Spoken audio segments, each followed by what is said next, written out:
You remember earlier this week when WBC President Mauricio Sulaiman came out and exposed Dmitry Bivol for the amount of money that he left on the table in order to not fight David Benavidez and pursue the Beterbiev rematch? Pues él decide dejar el título en vez de pelear con Benavidez. Cada quien tiene el derecho. Benavidez le habían hecho una oferta de $8 millones buenísima. Bullshit! Bullshit! Bullshit, bullshit, bullshit, bullshit! Well, Eddie Hearn, who is, you know, the promoter of Dmitry Bivol on behalf of Matchroom, he came out and he finally responded and said this. When we signed for the rematch, we gave His Excellency the right to do the third fight because it's only fair for Artur Beterbiev. You know, I feel like there was a lot of people trying to put pressure on for us to make another move. You know, I even saw people coming out saying, oh, you know, Dmitry Bivol was offered $8 million. So what? With all due respect, he's made more than that for his fights with Artur Beterbiev. $5? You gonna cause a scene in public for $5? Man, he owe me money. You gonna cause a scene, man, for $5? $5? Basically, he's saying that Mauricio Sulaiman seems to have an agenda against Dmitry Bivol. And I agree with Eddie Hearn, and I'll break that down in this video. If I tell you I'm good, probably you will say I'm boasting. But if I tell you I'm no good, you know I'm lying. Yo, what's good, Boxing Talk family? It's your boy, Dr. Boxing Talk, back for another YouTube video.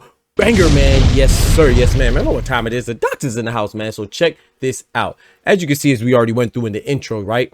Mauricio Sulaiman has come out trying to expose some stuff that has nothing to do with him, in my opinion, or it shouldn't. You know, of course, he's going to be hip to this information. I'm not alarmed by that. But the fact that the president of a sanctioning body is coming out and disclosing, revealing, exposing the purses or potential purses of the fighters in order to prove a point that he's disappointed in the actions of one fighter relative to another fighter. Nigga, you's a bitch!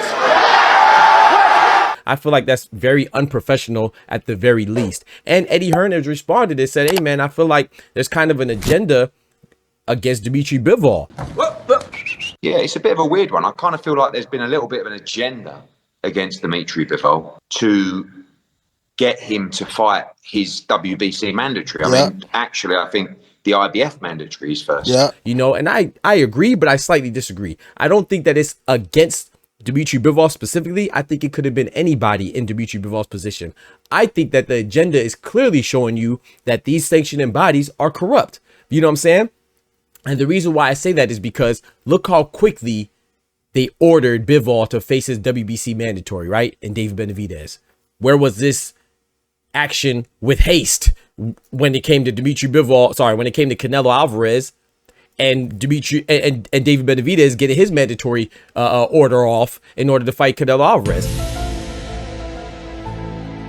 And to me, this is showing you that it's not about Dmitry Bivol. It's not about who you are. It's about who you're not. You know, they're not going to step on the toes of Saul Canelo Alvarez, who is personally my favorite fighter, you know, because he is the face of boxing. What does that mean for the sanctioned bodies? It means that the money man, the face of boxing, the guy that's going to generate the most revenue, well, that's the guy that they want to hold their belts. He's an economy in himself, so they don't want to piss him off. You see what I'm saying? So they're going to be very careful with my boy Cinnamon, and Cinnamon deserves that, right? He is the face of boxing. I don't care what you say, whether you like him or not. The fact of the matter is, this guy worked hard to be in the position he is. He's in. Just like Floyd Mayweather before him worked very hard to be in the position that they're in. You don't just get given the face of boxing. That means you earned it, put in the work. Saul Canelo Alvarez has 66 fights.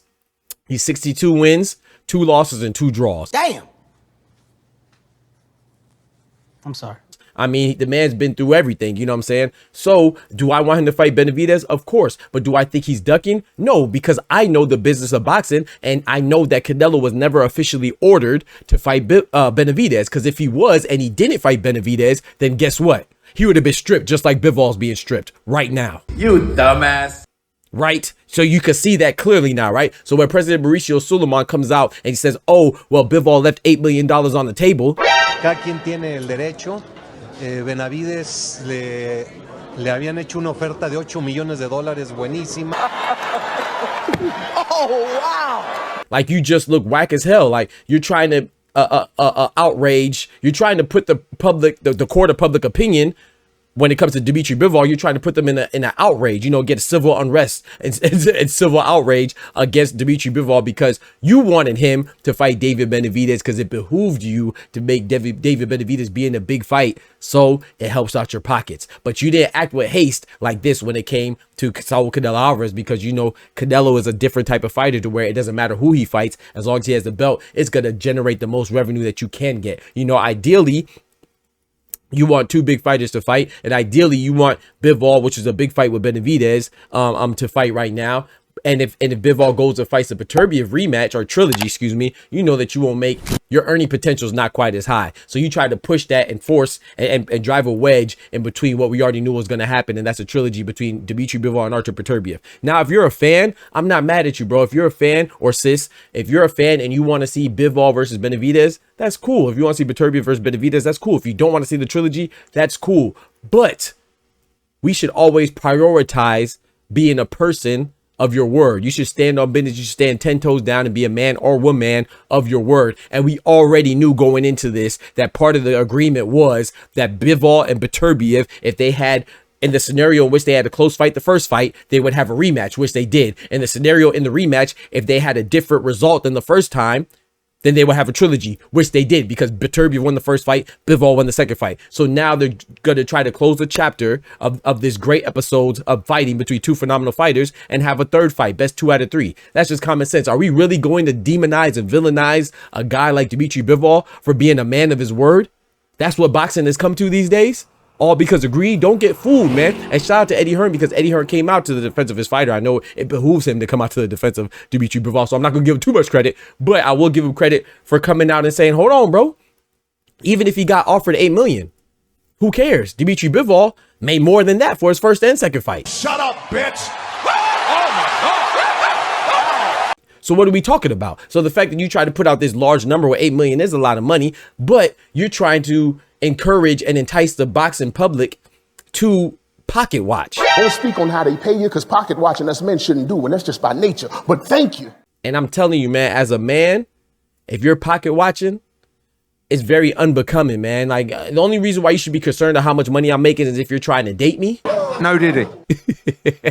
Or you are on my team and it benefits you, you know what I'm saying, to get the money up. But if it doesn't, then why you care about how much money Dmitry Bivol is making? The fact that President Mauricio Sulaiman came out here with the exact figure of $8 million, trying to frame Dmitry Bivol as a duck and trying to say, oh, he's avoiding Benavidez. We don't even know that's true. He's just adhering to the things that he was already agreed to upon contractually with Big Turk, Alex Sheik, and Artur Beterbiev's team. You know what I'm saying? At least extend the courtesy that Beterbiev extended to you by having the rematch.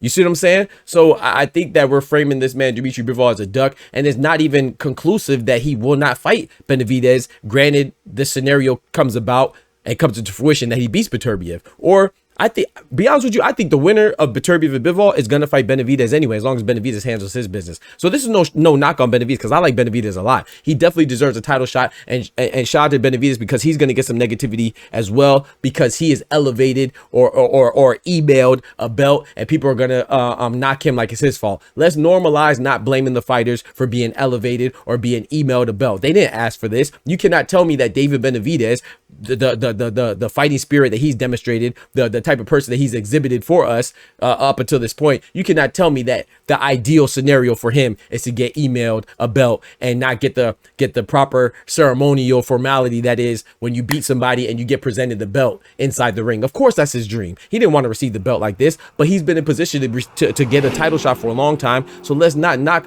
Benavidez for being the recipient of an email belt, of an elevation, because let's face it, if he didn't beat Morrell, then Morrell would be in his position and he would have been the one that would be elevated. Granted, I don't think the WBC would have pushed for this mandate as fast, you know what I'm saying, if it was Dave Morrell, but because Dave Benavidez is a budding star, it's advantageous for him to be in that position as well. So I think that Mauricio Sulaiman and WBC, they expose themselves trying to expose Dmitry Bivol as a greedy bastards that they are, you know what I'm saying, and unfortunately most boxing sanctioned bodies and politics are, you know what I'm saying, these big wigs, if you will, a lot of them are greedy, man. You know, no knock to the WBC, but this move I think was very whack.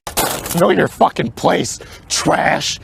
And I think that the backlash is undeserving that Bivol is getting, because he's just handling business first. He's prioritizing the trilogy, and then he might go fight Benavidez. And unfortunately as well, Benavidez is going to get some backlash because people are going to call him an email champion. He deserves better than that, man. It's not his fault that he was elevated. Like I said, fighters fight, judges judge, officials officiate, and, you know, sanctioned bodies, administrators, they do greedy shit. You know what I'm saying? And that's what this was. This was an attempt to be greedy and try to throw somebody under the bus while doing it, and not take accountability for your rash decision to strip Dmitry Bivol prematurely, trying to drive a wedge in between what was already planned out in the first place. And that's a trilogy. Let them handle their business, and then afterwards we'll get the Benavidez fight with the winner of that. It's just simple. You know what I'm saying? I'm not saying you got to like it, but let's not talk about these fighters and yeah, these fighters as ducks. Every day they're out there making DuckTales. Or email champions or whatever it is that's disrespectful. Let's call it for what it is. This is another action that's indicative of one of these sanctioning body presidents, in this case WBC Mauricio Sulaiman, being greedy and exposing himself while attempting to expose somebody else. That's it right there, man. Y'all let me know what y'all think about that. My bad for hitting the mic. Don't forget to smack that like button, but most importantly, remember, with God we can do anything, without God we're nothing. The doctor's out. Peace. From the hood to college, both worlds they had to meet. 6 degrees between us, so cold we're about to freeze. But we're Florida boys, hot takes, we bring the heat. We're moving the culture, the engineers to the streets.